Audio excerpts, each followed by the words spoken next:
among the several students. However, this does not imply that the transfer should always be given to women. For instance, reports from Bangladesh show that the domestic violence has increased with increase in transfer to women. Therefore, it is argued that gender-based targeting needs to be considered in the national context, and any potential unintended negative effects need to be identified and mitigated. Now, coming to Pakistan, there are three targeted social assistance programs. By the way, social safety net and social assistance are used interchangeably in this research because both include programs of welfare, services, and cash or in-kind payments to the poor or destitute.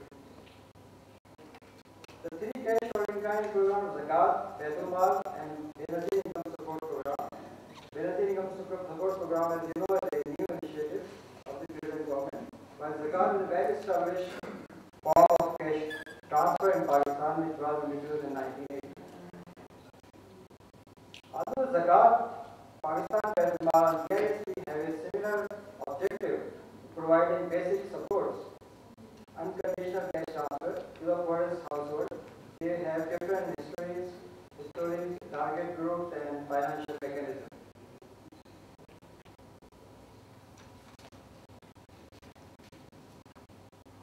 Pakistan Baitul Mal disbursed under a variety of programs, and the main is the food support program.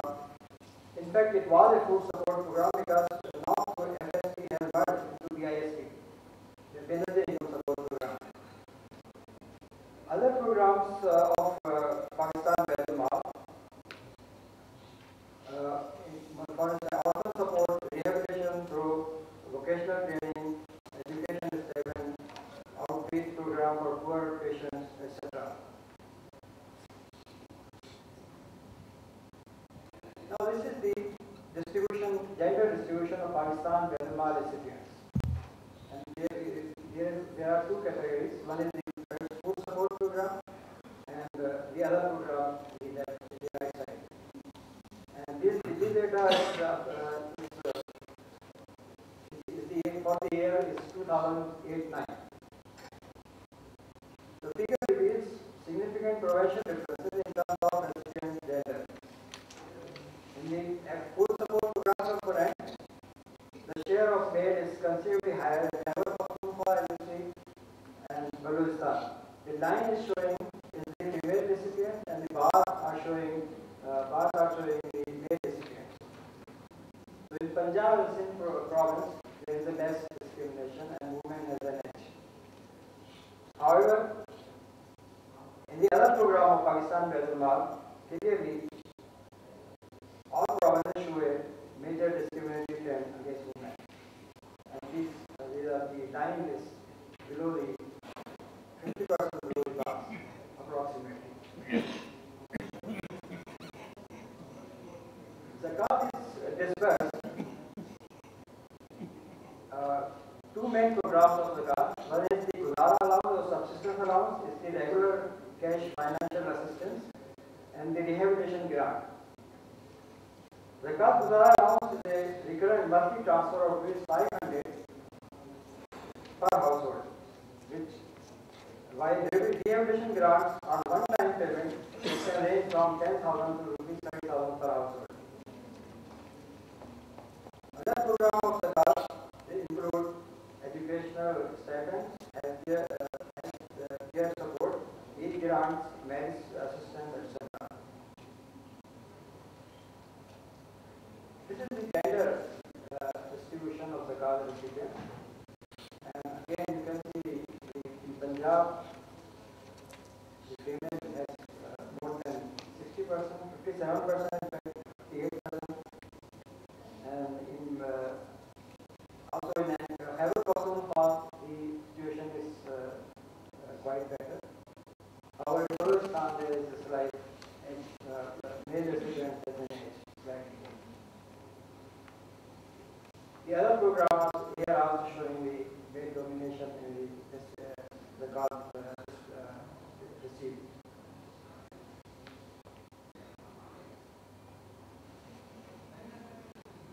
Now, this was the situation analysis. Coming to the objective of this research, the primary purpose of this research was to examine the targeting efficiency, consumption priorities, and the impact of transfer on gender disaggregated basis or the welfare of individuals within households. For instance, child education, consumption patterns, and women empowerment. To achieve this objective, primary survey of randomly selected Zakat Guzar allowance recipients is considered to explore the gender dimension. We wanted to survey the 4 poorest districts, one from each province. And accordingly, we have selected on the basis of a study conducted by SPDC related to index of multiple deprivation. We selected Takta from Sindh, Lodhara from Punjab, and Kohistan from Khyber Pakhtunkhwa, and Musa Khair from Balochistan. However, we were unable to conduct survey due to law and order situation in Musa Khair and Kohistan. Therefore, the survey was carried out in Peshawar and Kohistan, the capital of these provinces. At the second stage, we selected 20 local Zakat committees from the list of all local Zakat committees of the particular district.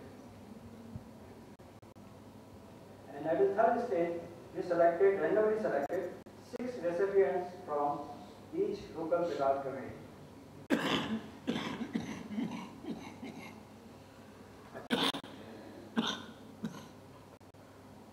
And this was the realized standard.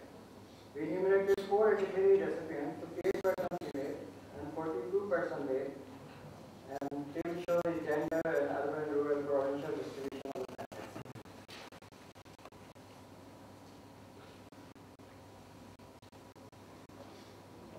Now coming to research findings, this is the socio-economic differences across male and female recipients of Guzar allowance.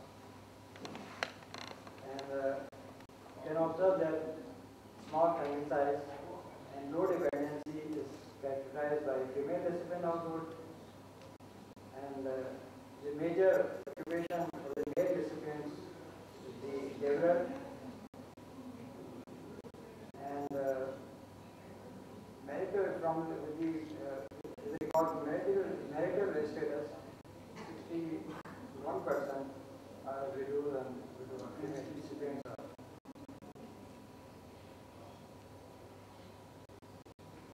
This is the regarding housing characteristics, the difference among female and female recipients.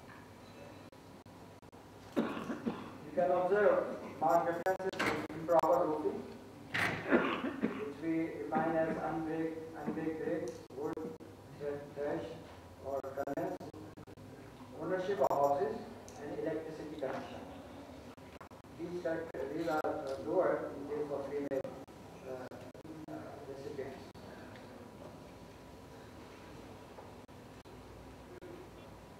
This is about the income and expenditure of the both male recipients and female recipients. And although the personal income of the recipients are much higher in case of male recipients, household income are per capita income is much higher for female recipients mainly due to small family size. Indebtedness of these is also higher in case of female recipients.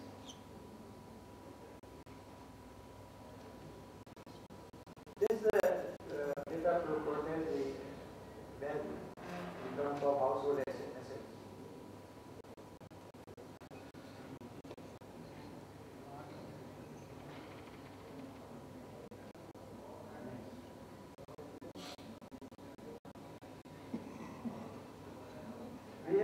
During survey, we have all that in case of urgent financial needs, financial emergency, what steps you will adopt to understand the scoping strategy followed by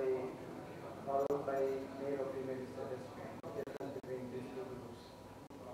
And although the more dominant answer is the relative known from relative occurrence, however, the reduced consumption expenditure and search for extra work, the percentage of these two categories are quite higher in case of female recipients.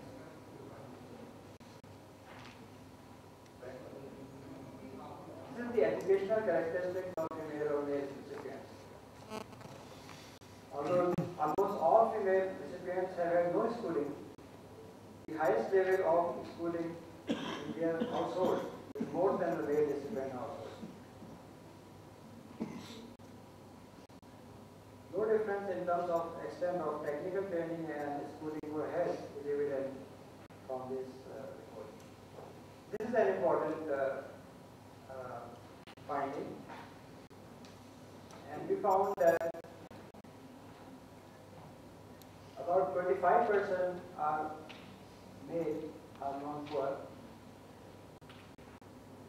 while this percentage is 22% in case of female. No significant difference is evident in terms of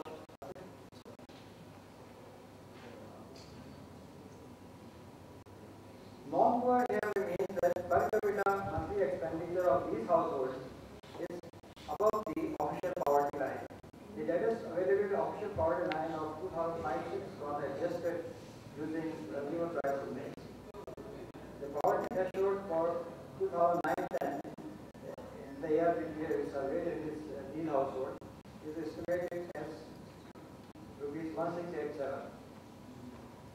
So, although the difference is there, but the difference not statistically significant in terms of targeting poor. So, this is the important finding, as no significant targeting efficiency exists according to in terms of gender or in terms of male or female recipient also.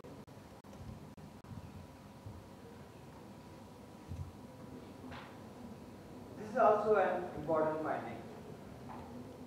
However, not so evident in case of girls schooling. So, bar are representing this enrollment rate for female recipient household, and the line is showing the enrollment rate in male recipient household. And you can see the primary wise, in case of primary wise, in secondary wise enrollment, the line is quite below from the bar height. So, indicating a quite significant difference.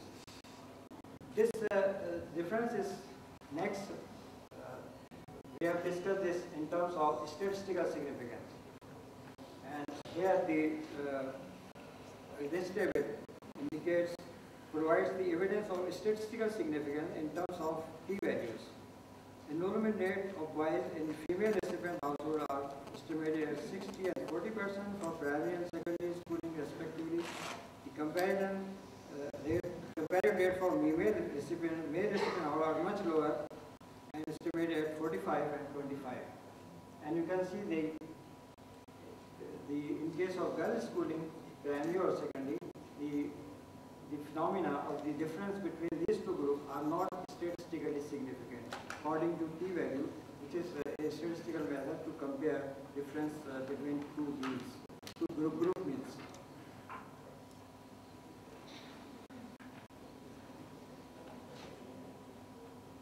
This slide showed no marked differences among male and female recipient household in terms of food. There are however difference in monthly expenditure on health and utilities between male and female recipient household. Expenditure on utilities, which also include house rent, is significantly higher in female recipient household.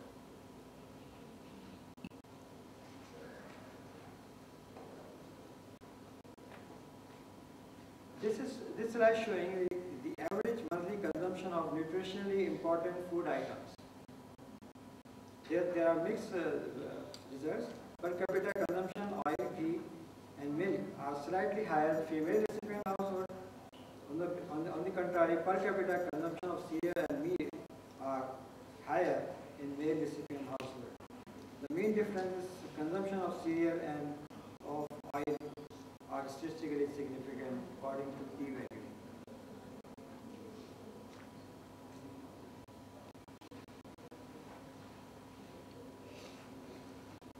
During the survey, perception regarding empowerment related to decision making are also documented. And here, this slide is showing the results of these questions. About 83% female zakat recipient affirmed full control over spending zakat benefit. Moreover, about 75% of recipients categorically confirmed that they